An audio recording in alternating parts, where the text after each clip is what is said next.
இப்ப வேதி பண்புகள் அமோனியாவுடைய வேதி பண்புகள் பார்த்தாச்சு. அடுத்து வேதி பண்புகள். வேதி பண்புகளை பாத்தீங்கன்னா ஃபர்ஸ்ட் வெப்பத்தின் விளைவு. அமோனியாவை வெப்பப்படுத்தினா என்ன நடக்கும் அப்படிங்கிறது தான். அமோனியாவை பாத்தீங்கன்னா சாதாரணமா வெப்பப்படுத்தினா ஒன்றும் நடக்காது. 500 டிகிரி செல்சியஸுக்கு மேல வெப்பப்படுத்தணும். 500 டிகிரி செல்சியஸோட மிக அதிக அளவில் வெப்பப்படுத்தும் போது என்ன ஆகுது அப்படின்னா நிக்கல் மற்றும் ஃபெர்ரஸ் ரெண்டு போடணும். அது போடும்போது என்ன ஆகுது அப்படின்னா அமோனியாவும் ஹைட்ரஜனும் பிரியடையும். இது எப்படி அப்படின்னாக்கா ஹேபர் முறையில் அமோனியா தயாரித்தல். அமோனியா தயாரித்தல் ஒரு ரிவர்சபிள் ரியாக்ஷன். இங்க இருந்து அமோனியா நைட்ரஜனும் ஹைட்ரஜன் சேர்ந்து அமோனியாவை உருவாக்கும். மறுபடியும் அமோனியா நைட்ரஜனாவும் ஹைட்ரஜனாவும் பிரியடையும். இது அதே மெத்தட் தான். அதை ஹீட் பண்ணும்போது இது நடக்கும். இதுக்கு இரும்பு மற்றும் நிக்கல் நம்ம இதுக்கு வினைவிக்காக பயன்படுத்துவோம், வினைவேக மாற்றியா பயன்படுத்துவோம். அடுத்தது காற்று அல்லது ஆக்சிஜனுடன் வினை. அமோனியா காற்றோட வினை புரியாது. அமோனியா வந்து காற்றுல எரியாது. அதனால என்ன ஆகும்? அமோனியா காற்றோட வினை கிடையாது. இப்ப ஆக்சிஜனோட மட்டும் தான் வினை புரியும். அமோனியா ஆக்சிஜனோட வினை புரிஞ்சு என்ன பண்ணுது அப்படின்னு பாத்தீங்கன்னாக்கா நைட்ரஜனை கொடுக்கும்.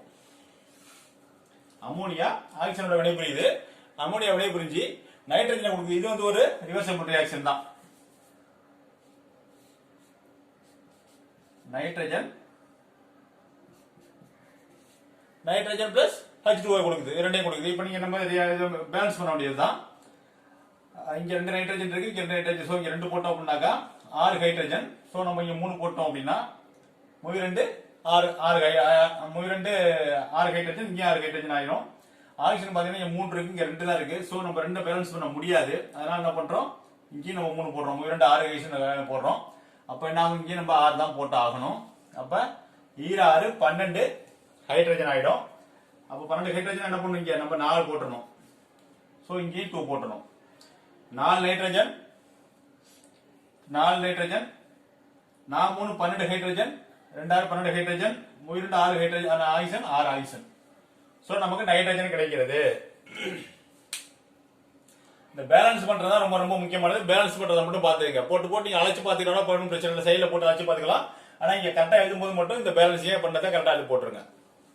அப்படின்னா ஆஸ்வால்ட் முறையில் நைட்ரிக் அமிலம் தயாரித்தல், நைட்ரிக் ஆக்சைடு தயாரித்தல். ஆஸ்வால்ட் முறையில் நைட்ரிக் ஆக்சைடு தயாரித்தல் இதுவும் ஒரு ஆக்சிஜன் வினை தான்.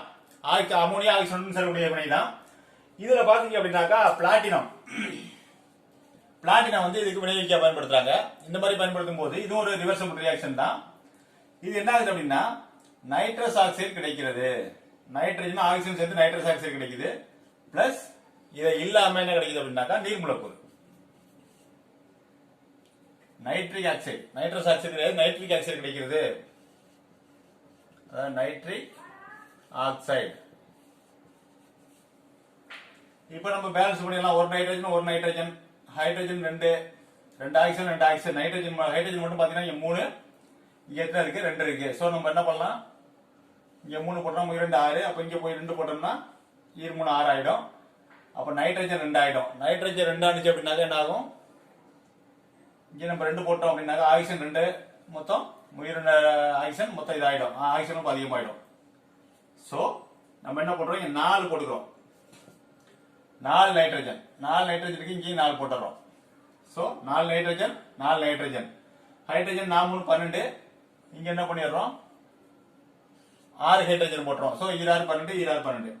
அப்புறம் ஆக்சிஜன் பாத்தீங்கன்னாக்கா இங்க ஒரு 4 ஆக்சிஜன், இங்க ஒரு 6 ஆக்சிஜன், மொத்தம் 10 ஆக்சிஜன் இருக்கு. சோ நம்ம இங்க 5 போட்டுறோம். 4 நைட்ரஜன் ஹைட்ரஜன் 12 ஹைட்ரஜன் ஆக்சிஜன் 10, இங்க ஒரு 4, இங்க ஒரு 6, ஆக்சிஜன் 10 முடிஞ்சிச்சு. அடுத்தது மூணாவது ரியாக்ஷன் பாத்தீங்க அப்படின்னா ஒடுக்கும் ரியாக்ஷன். ஒடுக்கக்கூடிய பண்பு, உலோகங்களை ஒடுக்குது. அதாவது உலோக ஆக்சைடுகளை உலோகங்களாக ஒடுக்குகிறது இந்த அமோனியா. அதாவது அமோனியா எடுத்துக்கிறோம் பிளஸ் பிபிஓ அப்படிங்கிற லெட் ஆக்சைடு. பிபிஓங்கிறது பாத்தீங்கன்னா லெட் ஆக்சைடு எடுத்து நம்ம ஒடுக்கும் போது லெட்டாக ஒடுக்கிறது பிளஸ் நைட்ரஜனாக ஒடுக்குது. நீர் மூலக்கூறு வெளியே போகுது. இதான் வந்து அமோனியாவை உலோகங்களை எடுத்துட்டு ஒடுக்கும் போது அந்த எந்த ஆக்சைடு நம்ம எடுத்து உலோக ஆக்சைடு ஒடுக்கிறோமோ அதோட உலோகம் கிடைச்சிருது.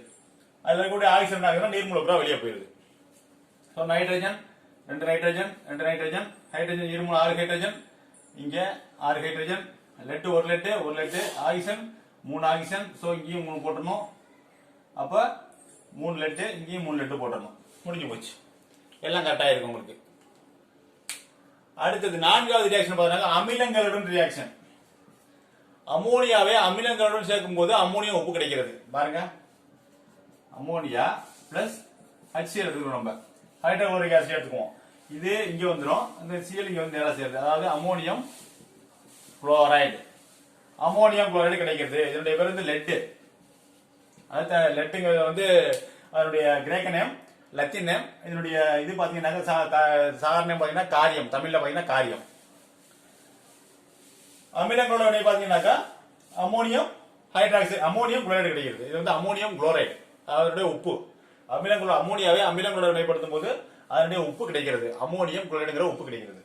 அடுத்தது பார்க்க போறது பாத்தீங்கன்னாக்கா குளோரின். குளோரின் மற்றும் குளோரைடுடன் வினை. அதுக்கப்புறம் அமைடு மற்றும் நைட்ரைடு உருவாதல். இந்த ரெண்டு ரியாக்ஷன் இப்ப நம்ம பார்ப்போம். இப்போ குளோரின் மற்றும் குளோரைடுடன் வினை.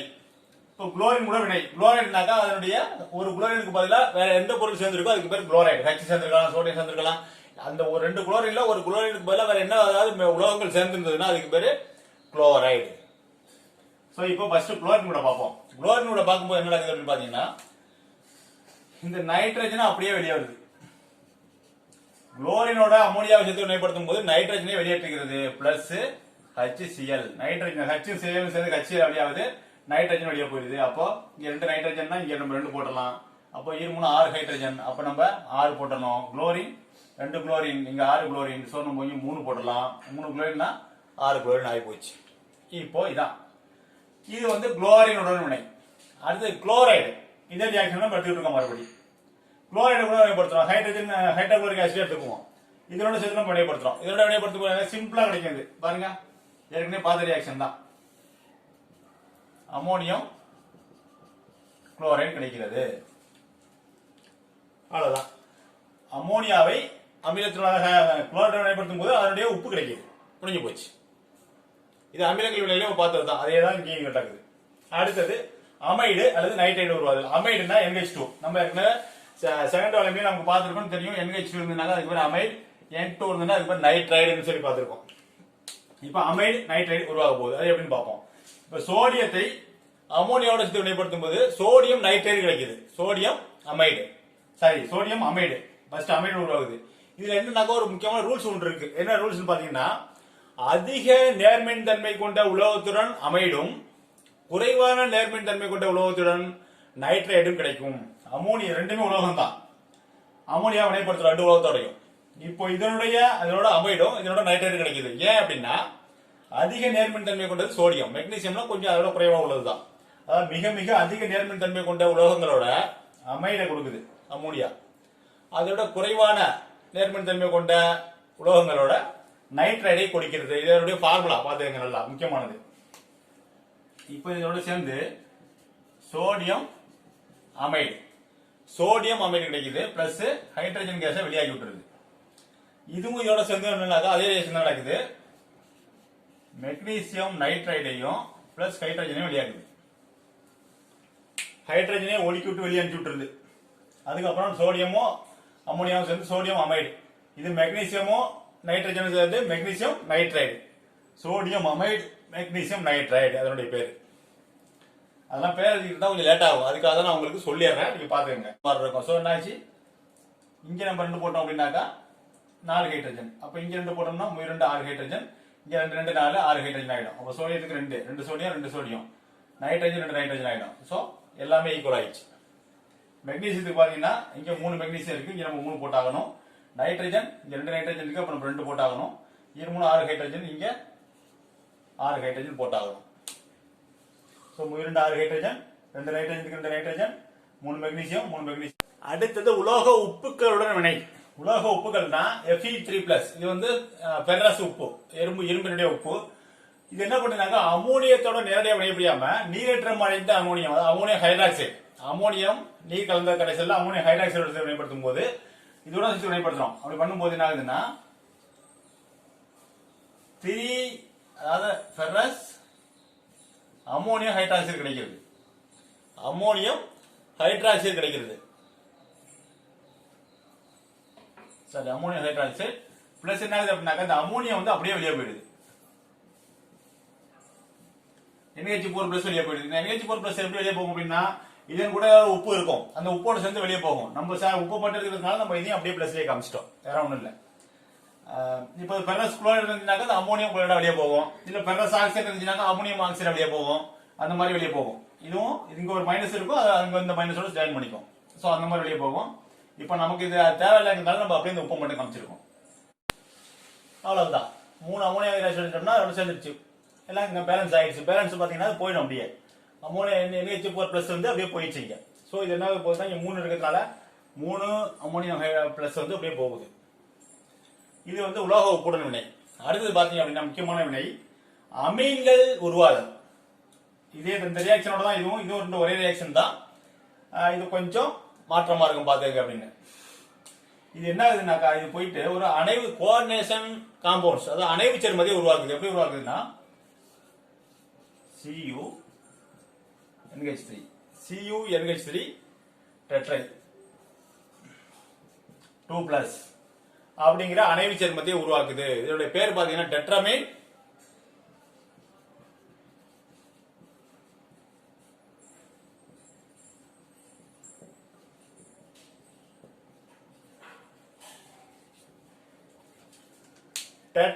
காப்பர் 2 அயனி. டெட்ராமீன் காப்பர் 2 அயனி இதனுடைய பேரு. 2 அயனினா என்ன வருதோ அதனுடைய பேர்ல போட்டுறணும். டெட்ராமீன் காப்பர் 2 அயனி அப்படிங்கிற ஒரு அணைவு சேர்மத்தை கொடுக்குது. இதான் அமீன்கள். அமீன்கிற ஒரு அணைவு சேர்மத்தை கொடுக்குது. அதுக்கு சோடியம் உப்புகளை, உலோக உப்புகளை அமோனியாவுடன் வினைப்படுத்தும் போது சில வந்து அதனுடைய ஹைட்ராக்சைடை கொடுக்குது. இன்னும் சிலது பாத்தீங்க அப்படின்னாக்கா அதனுடைய அணைவு சேர்மத்தை கொடுக்குது. இந்த 8 ரியாக்ஷன் தான் அமோனியாவுடைய ரியாக்ஷன்கள்.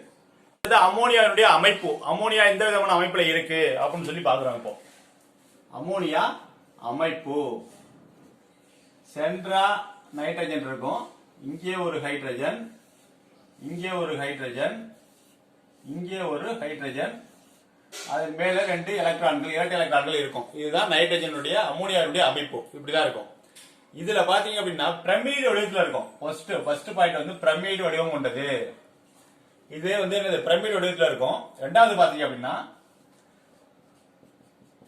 இதுக்கும் உள்ள இந்த பாண்ட், இந்த ரெண்டுத்துக்குள்ள இந்த லென்த் பாத்தீங்கன்னாக்கா நீளம் எவ்வளவு இருக்கும் அப்படின்னாக்கா நைட்ரஜனுக்கும் ஹைட்ரஜனுக்கும் உள்ள பிணைப்பு நீளம் வந்து எவ்வளவு இருக்கும் அப்படின்னாக்கா 1.016 ஆம்பியர்.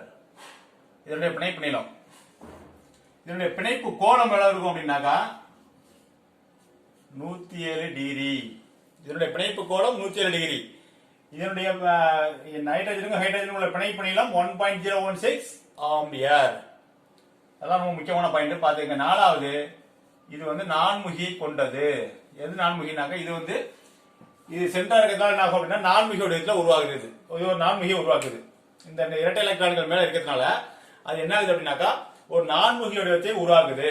இதுக்கு இந்த அமோனியாவுக்கு நான்முகி வடிவம் வருவதற்கு காரணம் எதுனாக்கா இந்த மேல இருக்கக்கூடிய இந்த தனித்த இரட்டை எலக்ட்ரான்கள். இந்த 4 பாயிண்ட் தான் அமைப்புல முக்கியமானது. பிரமிடு வடிவம் கொண்டது. இதனுடைய நைட்ரஜனுக்கும் ஹைட்ரஜனுக்கும் பிணைப்பு நீளம் 1.016 ஆம்பியர்.